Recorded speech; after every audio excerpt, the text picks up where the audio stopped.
ጤና ይስጥልን ክቡራንና ክቡራን የዩቲዩብ ቻናላችን ቤተሰቦች የሰዓቱን አጫጭር የሀገር ውስጥና የውጭ ዜናዎችን ይዘንላችሁ መተናል። ትኩስ መረጃዎች በየቀኑ እንደተለቀቁ ማስታወሻ መልእክት እንዲደርሶ የዩቲዩብ ቻናላችንን ሰብስክራይብ በማድረግ የደውል ምልክቱን መጫኖን አይዘንጉ።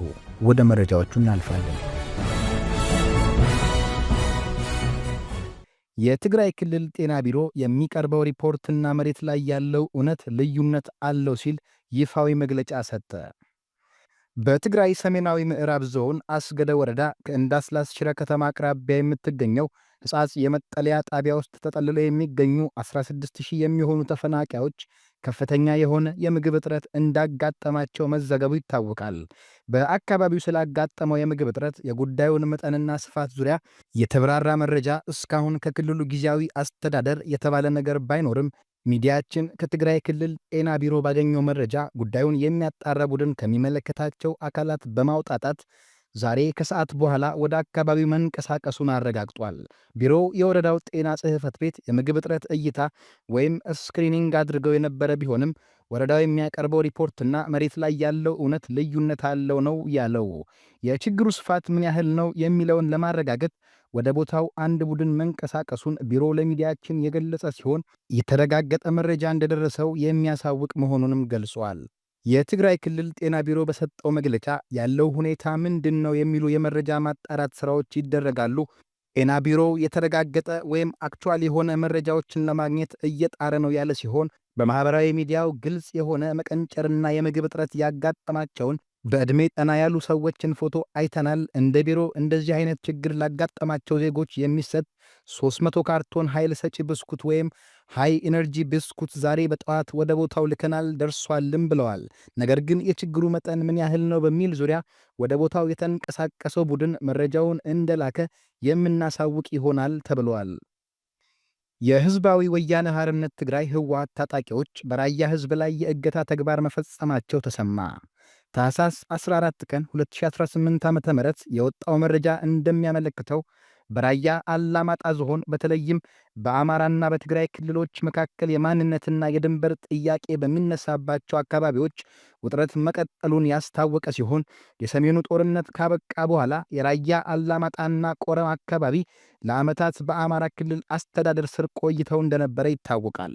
ይሁን እንጂ በፌዴራል መንግስትና በህወሓት መካከል በፕሪቶሪያ የተፈጸመውን የሰላም ስምምነት ተከትሎ የአማራ ክልል ሲቪልና ወታደራዊ መዋቅር ከአካባቢው እንዲወጣ ተደርጓል።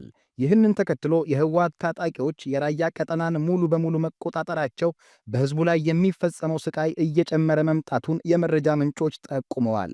ትላንት ታኅሳስ 14 ቀን 2018 ዓ.ም ከቀኑ 9 ሰዓት ላይ በራያ አላማጣ ወረዳ ቲሙጋ ቀበሌና በአላማጣ ከተማ 04 ቀበሌ ሐርኪሳ ተብሎ በሚጠራው ጎሳ ላይ ታጣቂዎች በፈጸሙት ጥቃት በድምሩ 19 ሰዎች ታፍነው ወደማይታወቅ ቦታ መወሰዳቸው ተረጋግጧል። ከታገቱት ሰዎች መካከል ቀሲስ ካሳይ የተባሉ የራያ የወንጌል ስርጭት ኃላፊ እንደሚገኙበትም ተገልጿል። ትዕግስታችን ተሟጧል። ሕዝባዊ ወያነ ሓርነት ትግራይ ህወሓት ታኅሳስ 13 ቀን 2018 ዓ.ም ባወጣው ሳምንታዊ መግለጫ ሕዝባዊ ወያነ ሓርነት ትግራይ ህወሓት ትዕግስቱ መጠናቀቁን አስታውቋል። ቡድኑ የፌዴራል መንግስትን ተጠያቂ በማድረግ በተደጋጋሚ ያቀረበው ጥሪ ምላሽ ሳያገኝ መቆየቱንም ገልጿል። ህወሓት በፕሪቶሪያ የተደረሰው የሰላም ስምምነት እንዲተገበር በተደጋጋሚ ቢጠይቅም አሁንም ድረስ በተግባር ባለመተርጎሙ ከዚህ በላይ አንታገስም ብለዋል።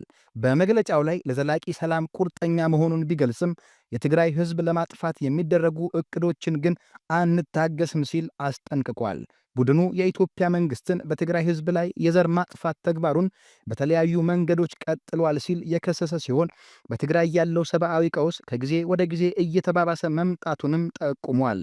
በተለይም በሕጻጽ መጠለያ ጣቢያ በተፈናቃዮች ላይ የደረሰውን ረሃብ እንደ ማሳያ በመጥቀስ በትግራይ ለተከሰተው ግፍ ቀውስ ምክንያት የፕሪቶሪያው ስምምነት አለመተግበሩ እንደሆነ ገልጿል። ይሁን እንጂ ህወሓት የፌዴራል መንግስቱን ተጠያቂ ቢያደርግም በሌላ በኩል የተፈናቃዮችን ስቃይ ለፖለቲካ ትርፍ እየተጠቀመበት ነው የሚሉ ወቀሳዎች እየቀረቡበት ይገኛሉ። ከህወሓት ተቃራኒ የሆኑ የትግራይ የፖለቲካ ኃይሎች ተፈናቃዮች ለችግሩ የተጋለጡት ህወሓት ሰብአዊነትን ከፖለቲካ ጋር በማቀላቀሉ ነው ሲሉ ይከሳሉ። ዓለም አቀፉ ማህበረሰብ በትግራይ ህዝብ ላይ እየተፈጸመ ያለውን የዘር ማጥፋት ወንጀል ለመከላከል እየጣረ አይደለም ያለው ህወሓት ማህበረሰቡ ተገቢውን እርምጃ ሊወስድ እንደሚገባና የራሱ ትዕግስትም ገደብ እንዳለው አስታውቋል። በሸራ ድንኳን ውስጥ የሚኖረው ህዝባችን የአራዊት ሲሳይ ሆኗል ያለው ቡድኑ በትግራይ ያለው የሰብአዊ እርዳታ አቅርቦት እየቀነሰ መምጣቱ በሁሉም መጠለያዎች ውስጥ አስከፊ ቀውስ መከሰቱን ገልጿል። አቶ ገዱ ለዓመታት የረጩት መርዝ የአማራ ታጣቂዎች እንዲበታተኑ አድርጓል ሲሉ ዶክተር አብርሃም በላይ የትችት ጽሑፍ አውጥተዋል። የቀድሞ የመከላከያ ሚኒስቴርና የአሁኑ የመስኖና ቆላማ አካባቢ ሚኒስቴር ዶክተር አብርሃም በላይ የቀድሞውን የውጭ ጉዳይ ሚኒስቴርና የአማራ ክልል ርዕሰ መስተዳደር አቶ ገዱ አንዳርጋቸውን ክፉኛ የሚተች ጽሑፍ አውጥተዋል። ዶክተር አብርሃም በላይ አቶ ገዱ በቅርቡ ከቴዎድሮስ ጸጋዬና ከአቶ ልደቱ አያሌ ጋር ባደረጉት ቃለ ምልልስ ላይ የሰጡት አስተያየት ትኩረቴን ስቦታል ካሉ በኋላ የሚከተሉትን ነጥቦች ሰንዝረዋል።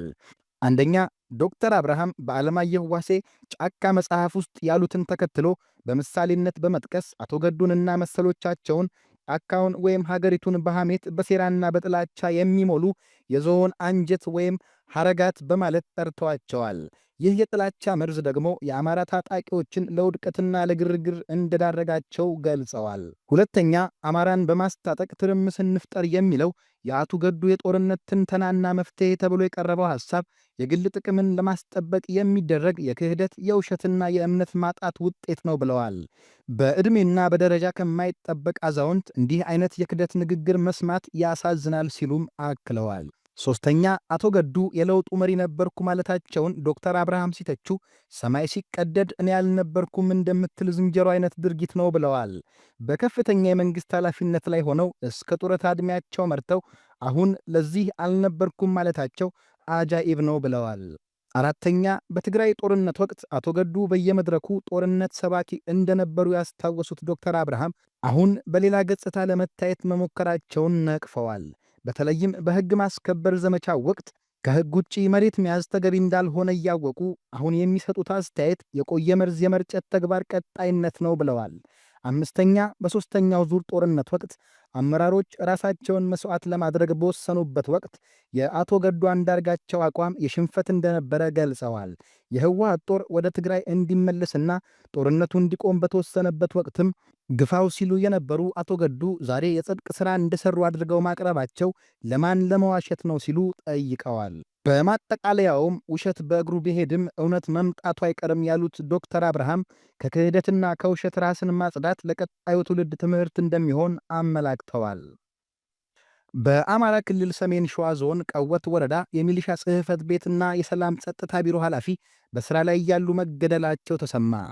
ታህሳስ 13 ቀን 2018 ዓ.ም የወረዳው አስተዳደር ባወጣው መግለጫ መሰረት የሚሊሻ ጽሕፈት ቤት ኃላፊ አቶ መሐመድ ሰይድና የሰላምና ጸጥታ ጽሕፈት ቤት ኃላፊ አቶ አስቻለው ዘውዴ ጥቃት የደረሰባቸው የሰላም ማስከበር ተልዕኮ ላይ እያሉ ነው። የወረዳው አስተዳደር ለሟች ቤተሰቦችና ወዳጅ ዘመዶች መጽናናትን ተመኝቶ ግለሰቦቹ ለአማራ ሕዝብ ሰላም ሲሉ በጀግንነት ሕይወታቸውን ሰውተዋል ብለዋል። ጥቃቱን የፈጸሙትን አካላት የሰላም ጠላቶች በማለት የጠራው መግለጫው እነዚህ አካላት በህብረተሰቡ ሰላምና ደህንነት ላይ ስጋት እየፈጠሩ መሆኑን አመላክቷል። በአሁኑ ወቅት የመከላከያ ሰራዊትና የክልሉ የጸጥታ ኃይሎች ጥቃቱን የፈጸሙትን ግለሰቦች ለሕግ ለማቅረብ እየሰሩ መሆኑ የተገለጸ ሲሆን ህብረተሰቡ ከጸጥታ ኃይሎች ጎን በመቆም አስፈላጊውን ትብብር እንዲያደርግ ጥሪ ቀርቧል። ከኋላ ተከታይ መሆናችን ሊያበቃ ይገባል። ይህንንም በጋራ በመሆን እንቀይረዋለን። ጠቅላይ ሚኒስትር አብይ አህመድ ዶክተር ተናግረዋል። ታህሳስ 14 ቀን 2018 ዓ.ም የኢፌዴሪ ጠቅላይ ሚኒስትር ዶክተር አብይ አህመድ ዲጂታል ኢትዮጵያ 2030 ስትራቴጂን ይፋ ባደረጉበት ወቅት ባስተላለፉት መልእክት ኢትዮጵያና አፍሪካ በቴክኖሎጂ ለውጥ ውስጥ ተገቢውን የጥቅም ድርሻ ሳያገኙ መቆየታቸውን ገልጸዋል። ለዘመናት የቆየው ከሌሎች የሚመጡ ቴክኖሎጂዎችን ብቻ የመቀበል ልማድ ራስን ዝቅ አድርጎ የመመልከትና በሉዓላዊነት ላይ ጉዳት የሚያደርስ መሆኑን ጠቁመዋል። ጠቅላይ ሚኒስቴሩ በንግግራቸው በቴክኖሎጂ ውድድር ውስጥ ሁልጊዜ ከሌሎች የሚገዛን ስርዓት ብቻ መቀበል አዋጭ አለመሆኑንና ኢትዮጵያ የራሷን የቴክኖሎጂ አሻራ ማሳረፍ እንዳለባት አሳስበዋል። ባለፉት ዓመታት ለአፍሪካ ዋስትና ሊሆን የሚችል የሰው ሰራሽ አስተውሎት ወይም ኤአይ ተቋም መገንባት መቻሉን የገለጹ ሲሆን ተቋሙ ሲመሰረት በአህጉሪቱ ተሞክሮ የሚቀሰምበት ተመሳሳይ ተቋም እንዳልነበረም አስታውሰዋል። ቀደም ሲልም የሲቪል ሰርቪስን ማሻሻያ ለማድረግ ታቅዶ የነበረ ቢሆንም በቴክኖሎጂ እጥረት ምክንያት ሳይሳካ መቆየቱን፣ አሁን ግን በቴክኖሎጂ የታገዘ ማዕከል ተግባራዊ ለማድረግ መቻሉን ገልጸዋል። ሁልጊዜ የሚመጣውን ሁሉ ተከታይ በመሆን ወደ ኋላ ቀርተናል፣ ይህ ሰልችቶናል ያሉት ጠቅላይ ሚኒስቴሩ እንደ ቻት ጂቢቲና ዲፕሲክ ካሉ ቴክኖሎጂዎች ጋር ሊወዳደር የሚችል ሀገር በቀል የሰው ሰራሽ አስተውሎት ወይም ኤአይ መፍጠር መቻሉን የቴክኖሎጂ ሽግግሩ ማሳያ አድርገው ጠቅሰዋል። የአፍሪካ ሀገራት የቴክኖሎጂ ምርቶችን ከሌላው ዓለም ብቻ የሚያመጡ ከሆነ ለከፍተኛ ጫና እንደሚጋለጡ ጠቁመው በአፍሪካውያን የበለጸጉ የቴክኖሎጂ ምርቶችንና ሂደቶችን መጠቀም ዋስትና መሆኑን አመላክተዋል። የብልጽግና ፓርቲ በ5 ቀናት ውስጥ ብቻ ከ37500 ሰዓታት በላይ የሕዝብ አገልግሎት ጊዜን አባክኗል ሲል ኢዜማ አስታውቋል። የሲቪል ሰርቪስ ኮሚሽን መረጃ እንደሚያመለክተው በኢትዮጵያ ከ2 ሚሊዮን 400 ሺህ በላይ የመንግሥት ሠራተኞች ወይም ሲቪል ሰርቫንቶች ይገኛሉ።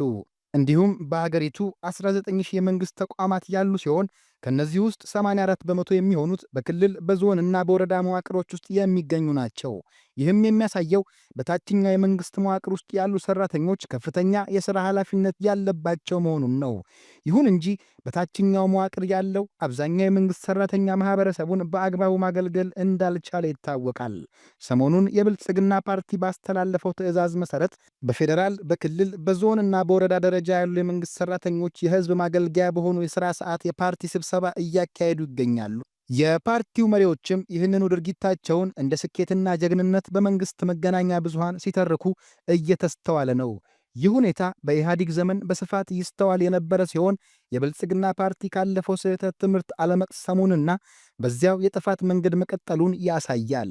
የኢትዮጵያ ዜጎች ለማኅበራዊ ፍትህ ኢዜማ ባለፈው ሳምንት ታኅሳስ 8 ቀን 2018 ባወጣው መግለጫ በግንቦት ወር ለሚካሄደው ሀገራዊ ምርጫ ገዢው ፓርቲ የመንግሥት መዋቅርን ለፓርቲ ሥራ መጠቀም በአስቸኳይ እንዲያቆም አሳስቧል። እንዲህ ያሉ የተሳሳቱ መንገዶች ፓርቲና ሀገርን በማዋሃድ ወደ አምባገነንነት የሚመሩ ናቸው። በቅርቡ የታየው የመንግስት የሥራ ሰዓትና ንብረትን ለፓርቲ ስብሰባ የመጠቀም አዝማሚያ ዜጎች ዕለታዊ አገልግሎትና መልካም አስተዳደር እንዳያገኙ አድርጓል። በቀላል ስሌት ሲሰላ በወረዳ ደረጃ በመንግስት ሰራተኞች የባከነው የሥራ ሰዓት እንደሚከተለው ይቀርባል። የኢዜማ የሐቅ ማረጋገጫ ወይም ፋክት ቼኪንግ እንደሚያሳየው በአንድ ወረዳ በአማካኝ 300 የመንግሥት ሠራተኞች ይገኛሉ። በዚህም መሠረት ፓርቲያችን በአዲስ አበባ በሚገኙ 10 ወረዳዎች ባደረገው ምልከታ ሠራተኞች ከሥራ ሰዓታቸው ከግማሽ በላይ የሚሆነውን በፓርቲ ስብሰባ ላይ እንደሚያሳልፉ ተገንዝቧል። በዚህ ስሌት መሠረት በእነዚህ ወረዳዎች ውስጥ በአማካኝ 150 ሠራተኞች በ5 ቀናት ውስጥ ብቻ ከ37500 ሰዓት በላይ አባክነዋል። ገዢው ፓርቲ በተለያዩ የማኅበራዊ ሚዲያ ገጾቹ ስብሰባዎቹ በተለያዩ ደረጃዎች እንደሚቀጥሉ እየገለጸ ባለበት ሁኔታ ከ5000 በላይ የመንግሥት ሠራተኞች ያሉባቸው ተቋማት የሚባክነውን ጊዜና መከናወን የነበረባቸውን ሥራዎች ስናስብ ጉዳቱ እጅግ አሳሳቢ ነው።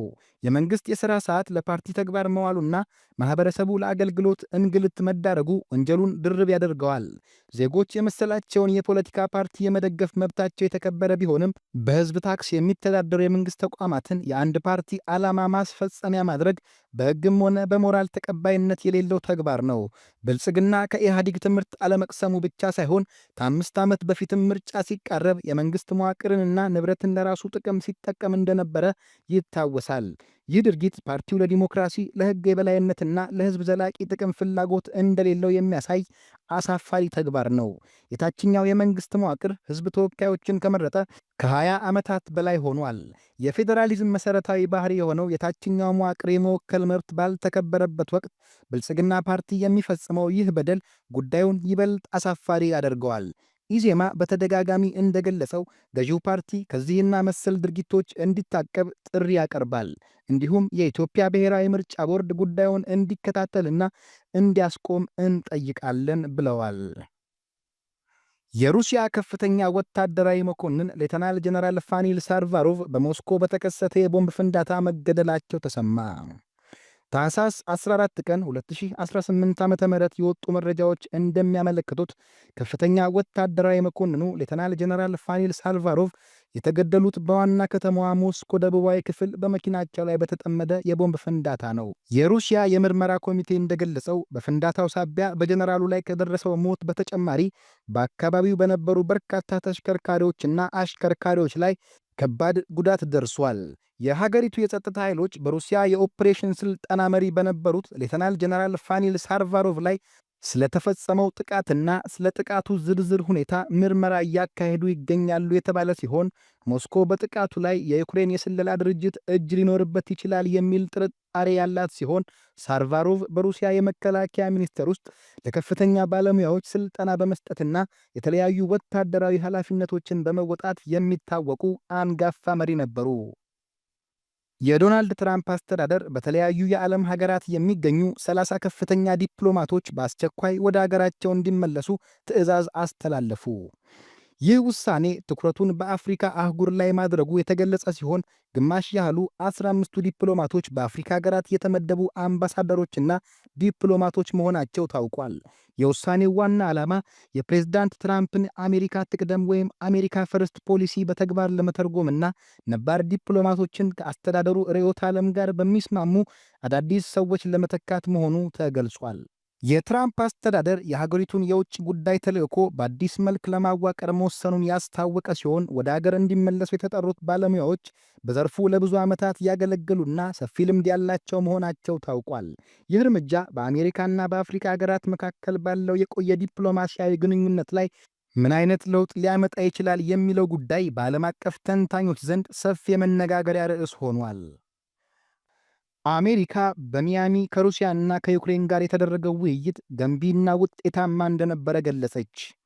የዩናይትድ ስቴትስ ልዩ መልእክተኛ ስቲቭ ዊትኮፍ በፍሎሪዳ ከዩክሬን ከአውሮፓና ከሩሲያ ተደራዳሪዎች ጋር ተከታታይ ስብሰባዎችን ካደረጉ በኋላ የሞስኮና የዩክሬንን ጦርነት ለማስቆም የተደረገውን ንግግር አድንቀዋል። እሁድ ዕለት በሚያሚ የተካሄደው ይህ ድርድር በፕሬዝዳንት ዶናልድ ትራምፕ የቀረበውና ለ4 ዓመታት የዘለቀውን የሩሲያና የዩክሬን ጦርነት ለማቆም የታቀደው ተከታታይ ስብሰባዎች አካል ነው። ምንም እንኳ ግጭቱ ይቆማል የሚል ብሩህ ተስፋ በአሜሪካ በኩል ቢኖርም እንደ የሩሲያ ቁጥጥር ስር ያሉ ግዛቶች ጉዳይ ባሉ ቁልፍ ነጥቦች ላይ ግን እስካሁን ግልጽ የሆነ መፍትሄ የታየባቸው ምልክቶች የሉም። ዊትኮቭ ቅዳሜ ዕለት ከሩሲያው ፕሬዝዳንት ቭላዲሚር ፑቲን ልዩ መልእክተኛ ኪሪል ዲሜትሪቭ ጋር የተገናኙ ሲሆን እሁድ ዕለት ደግሞ ከዩክሬንና ከአውሮፓ ባለሥልጣናት ጋር ተወያይተዋል። በመቀጠልም በከፍተኛ ባለሥልጣኑ ሩስተም ኡሜሮቭ ከሚመራው የዩክሬን ልዑክ ጋር የተለየ ውይይት አድርገዋል። በስብሰባው ላይ የትራምፕ አማች ያሬድ ኩሽነር መገኘታቸውም ተገልጿል። ዊትኮቭ ከኡሜሮቭ ጋር በሰጡት የጋራ መግለጫ ውይይቱን መረጃ ሰጪና ገንቢ ሲሉ የገለጹት ሲሆን ትኩረትም በዩክሬን በአሜሪካና በአውሮፓ መካከል ባለው የጋራ ስልታዊ አካሄድ ላይ መሆኑን ገልጸዋል። ለቀጣይ እርምጃዎች የጊዜ ሰሌዳና ቅደም ተከተል ላይ ለመወያየት ልዩ ትኩረት ተሰጥቷል ሲሉም አክለዋል። ክቡራን አድማጮች ለሰዓቱ ብታደምጧቸው ያልነውን አጫጭር መረጃዎች ያደመጣችሁትን ይመስላል። ስለተከታተላችሁን ከልብ እያመሰገንን ከሰዓት በኋላ በሌሎች አጫጭር ጥንክሮች እስከምንገናኝ በያላችሁበት መልካም ውሎ እንመኛለን።